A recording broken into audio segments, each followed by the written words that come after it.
وزیر دروی روسیه به هفشان خوره امریکی کریزا سوریه و چوانیا ریدانا جبو گهاندنا آلیکارین مروی جبو سوریه گنگشه کرن. دو روزا شمیه وزارت دروی روسیه داخوانیک بلاف کرد و تیده هاتیه که سرگی لاوروف وزیر دروی روسیه بریا پیوندیا تلفنی به هفشان خوی امریکی مایک پومپیو وزیر دروی امریکا هجمارک جدوسین گریدای به هر دو ولاتان و گوتوبیش کرن.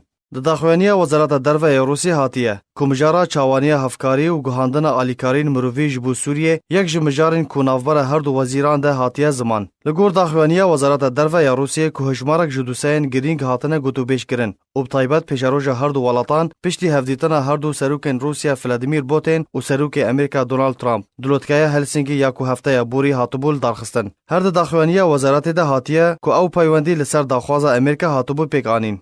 دهمان روزیده سروک روسیه ولادیمیر پوتین بریا پیوندیا تلفنی به سروک فرانسه ایمانوئل ماکرون کریزا سوریه گنگشه کربون و یک بریا داخوانیه که کرملین روسیه هاته تکس کرن و گهدانک طایبت با آلیه گهاندنا مروی جبو سوریه هاته کرن و جیبجی کرنا دست پیشخری فرانسی و روسی یا هفبش. لگور جداران که وزارت دروی روسیه دریا بلافرخانه شاتور یا فرانسی 44 تن جالیکارین مروی گهاندن بلافرخانه حمیمیم یا روسیه.